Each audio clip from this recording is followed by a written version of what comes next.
एक आपको मालूम है कि काफ़ी चर्चित इस समय जनपद शामली का केस बना हुआ है। इसमें एक यहाँ के बेला ऑफ फैमिली है नगर की, मिस्टर देवराज मलिक की, जो घर से बहुत ही संपन्न है और स्थानीय शामली जनपद के ये दवा व्यवसायी संघ के अध्यक्ष भी हैं। इनके पास तो बहुत बड़े शोरूम हैं, भारत मेडिकल स्टोर के नाम से और भारत मेडिकोज के नाम से। इनके कुल 4 बच्चे हैं, इनमें 3 बेटियाँ हैं, जो बड़ी हैं उनकी शादी हो गई है और एक बेटा आयुष नाम का है। वो लगभग 30 साल का है।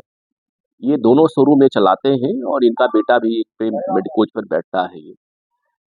अभी आपको मालूम है कि 3 दिन पहले यहाँ पे एक वीडियो वायरल हुआ था जिसमें आरोप लगाया गया था कि इनका बेटा किसी के प्रलोभन में या ज़बरदस्ती कन्वर्ट हो गया है, इस्लाम धर्म स्वीकार कर लिया है उसने और ये सभी लोग भी उसके चक्कर में कन्वर्ट हुए जा रहे हैं।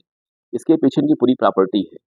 तो आप जानते हैं कि एक बहुत ही वेल ऑफ फैमिली यहाँ जनपद शामली की है और ये लोग अच्छे खेतीहर भी हैं, इनके पास बहुत बड़ी प्रॉपर्टी भी है, दोनों दुकानों के अलावा भी और वेल रिनोन्ड फैमिली इनकी है। वो इनसे उसके आधार पे हम लोगों ने डिटेल जाँच कराई इसमें लाइव से हमारी और गोपनीय रूप से। तो जानकारी ये हुई कि देवराज मलिक का एक ही बेटा है, आयुष, और यहाँ की हमारे जनपद शामली की काज़ीवाड़ा की एक कुरैशी की बेटी है, जिनका नाम इस्लाम कुरैशी, जो फलों का व्यापार करते हैं, लगा के ठेला वगैरह ठेलिया पे जूस वगैरह बेचते हैं। उनकी बेटी, उनकी कई बेटियाँ हैं, उसमें एक चाँदनी नाम की उनकी बेटी है, काफ़ी वो वयस्क है और उसके माध्यम से इसको फँसाया गया इसमें और तथाकथित उसका दिल्ली में कहीं मस्जिद में निकाह कराई गई और अब वो पूर्णतः लगभग कन्वर्ट सा हो गया है। तो उससे बातचीत हम लोगों की फिर लड़के की हुई। लेकिन माँ-बाप कहना ये कि साहब चूँकि मेरी प्रॉपर्टी बहुत बड़ी है, ना ये जो इस्लाम नाम का आदमी है, इसके रिश्तेदार या ये सभी लोग दंगाई रहे पहले उस दंगों में, 13-14 के दंगों में। तो इन लोगों ने इसको फँसा लिया हमारे बेटे को, इनकी निगाह हमारी प्रॉपर्टी पर है और अब मुझसे नहीं रहा जा रहा है, मुझे मुकदमा लिखिए इसमें कार्रवाई विधिक कराइए। हमने कल उनसे तहरीर प्राप्त किया और थाना कोतवाली शामली मुकदमा दर्ज कर लिया गया इसमें और तत्काल उनके ही बयानों के आधार पे जो इसमें इंक्वायरी जाँच हुई, तो जानकारी ये हुई कि ये लड़की चूँकि ये थेरेपिस्ट थी और ये लड़का यहाँ सिल्वर बेल से पास आउट है 12th क्लास तक और फिर बाद में इसने वेंकटेश यूनिवर्सिटी अमरोहा से इसने बी फार्मा कर रखा था।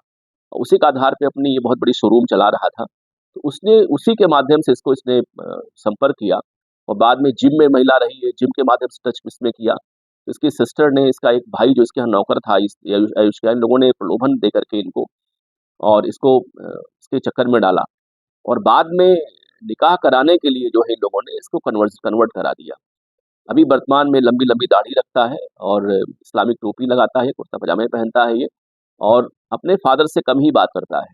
क्योंकि हमने जो बातचीत करवाई, हमने खुद ही बात की इस लड़के से, ये बहुत इमोशनल लड़का है ये और ये पाकिस्तान के जो स्पिरिचुअल लीडर हैं वहाँ के डॉक्टर इसरार, आप यूट्यूब पे देखते हैं उनका भाषण, तो उनका यही काम है कन्वर्जन कराना और भाषण देना इस्लाम के तमाम इश्यूज़ पर। उनको ये फ़ॉलो करता, उनसे प्रभावित हुआ ये और बाद में इस लड़की ने निकाह करने के एवज़ में इसने ये काम कराया इसने। तो फिलहाल मुकदमा दर्ज कर लिया गया है। उसकी जो तथाकथित जो निकाह वाली पत्नी है या निकाह जिसने किया है चाँदनी, उसका फ़ादर गिरफ्तार हो गए हैं इसमें। अभी इसका जो भाई है जो इसकी दुकान पे नौकर था आयुष के, वो फ़रार है।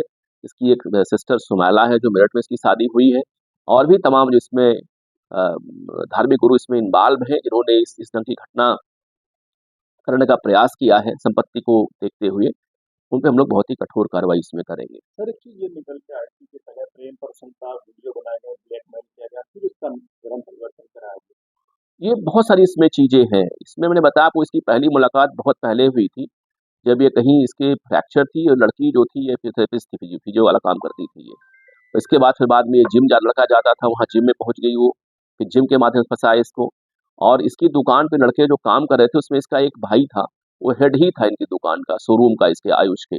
उसने इसको प्रलोभन दिया और फिर बाद में ये बात खुलती नहीं, जब देवराज जी को लगा कि हमारी प्रॉपर्टी पूरी अब चली जाएगी, चूँकि सारा वारिस हमारा बेटा ही यही है, यही मालिक है, इसके नाम पूरी है ये। तब उन्होंने इस बात को उठाया और यहाँ के जो धार्मिक गुरु कई लोग हैं, उन लोगों ने इस बात को शिकायत किया। फिर हम लोगों ने उनसे बातचीत की, उन लोगों ने फिर ये कहा कि साहब बिल्कुल यही बात है, जो हमारी बड़ी बहुत सारी प्रॉपर्टी हमारी है, उस लड़के की, उसके पिता की निगाह हमारी इसी प्रॉपर्टी पर है। इन लोगों ने इसे कन्वर्ट करा लिया और ये भी हमारी प्रॉपर्टी को छीनना हमसे चाहते हैं।